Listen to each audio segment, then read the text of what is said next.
Hi, I'm TZ with Voice, and today our topic is teen pregnancy, and I have with me Alyssa. Hi. And your age? 15. And Lisa? And I'm 20. All right, so we have a pretty hot topic today, teen pregnancy.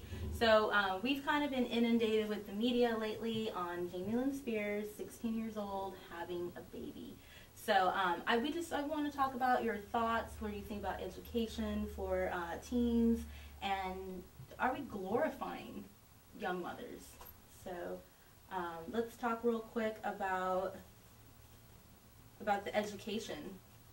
Well, basically, I think that if you are going to go out and get pregnant or be a teen mother, you should refresh on your childhood and how you were raised. If you were raised, in a home where you getting pregnant was just not in your plans or in your parents' plans, then I think that you just shouldn't do it because it wouldn't make them proud, or it can also jeopardize your future. Mm-hmm. You can have plans of going to be the greatest and you get pregnant and it just like crashes all that. You can like go and succeed, but it'll be more harder and more tough because now you have a baby. Mm-hmm. And it's like pushing you back further, and you can have already been all the way almost there, but because you got pregnant, it has Slows you down. A whole lot. Definitely. So what do you think about education in school? Do you think our kids are getting enough sex ed in school, or do you think that it needs to start at home? Well, I definitely think it needs to start at home. I think the parents' first responsibility to tell their kids about it at a young age and explain the consequences of sex as a young person in a non-committed relationship. And but I also think the school should have plans in place to educate kids and teens about what they should and should not be doing at their age. Well, I think abstinence is one thing, but I also think that teenagers especially, they need to know more about, how to protect yourself and what that means. Earlier we were talking about how it's one thing to have birth control, but like a lot of teens don't know that what is that protecting me from.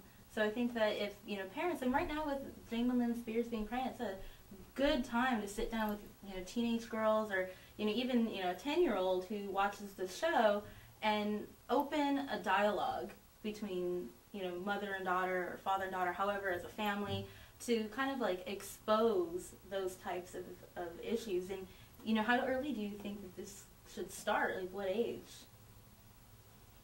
Well, I was taught at 3 different age levels. I was 7, and I was first taught by my grandmother, and because a situation happened in my family where someone actually did get pregnant young and as a teenager, and so she basically told me like, well, when you get older, I want you to remember what I told you, and take it into consideration that it's not a bad thing, but how will it benefit you later on in life? What would you do with your life if you have a baby?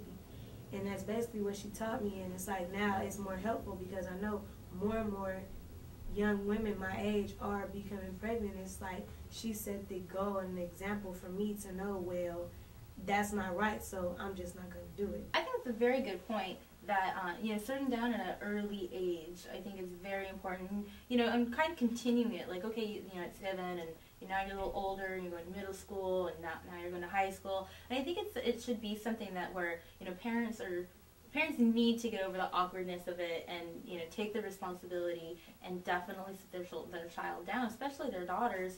And, not that boys are off the hook, because they're not, but they're not the ones who generally have the responsibility that unfortunately falls towards the mother. So, but I just think that, every age there should be, another, okay, going back to school, let's talk about sex. So, how do you think parents should, open that door for kids?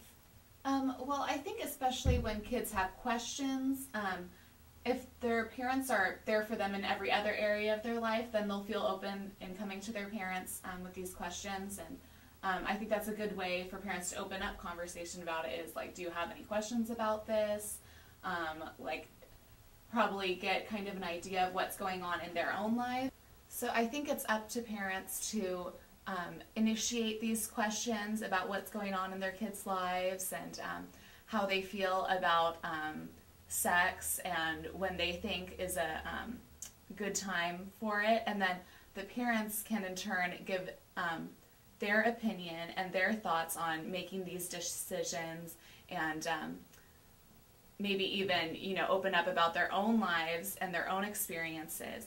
And if not the parents, I think it's important for kids, if they're uncomfortable in that situation, to at least have someone older than them who's had these experiences and can talk with them about it and how to handle these situations. Definitely, definitely.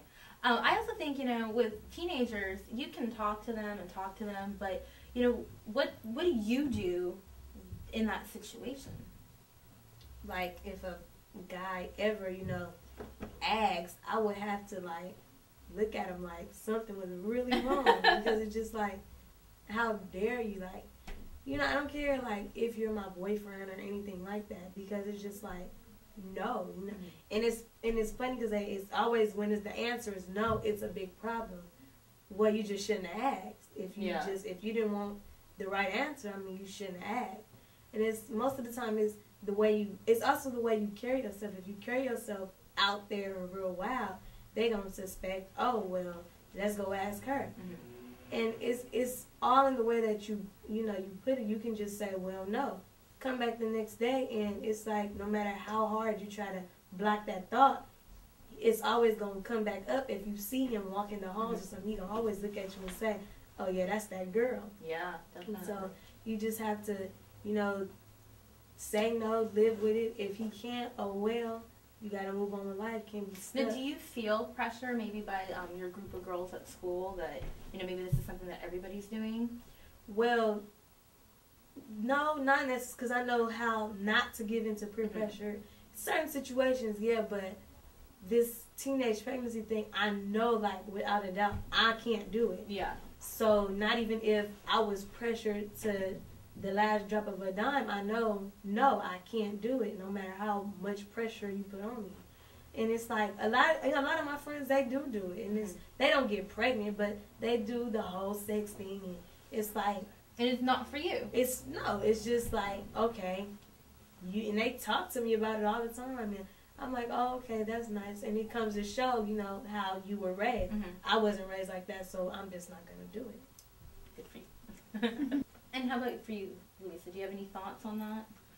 Well, I think definitely if he's a respectable guy, he's going to respect that about you, that you set boundaries for yourself, and that you don't give in to temptation like that. That's not the kind of guy you want to be with if they're constantly pressuring you into something you're not ready for and don't want to do.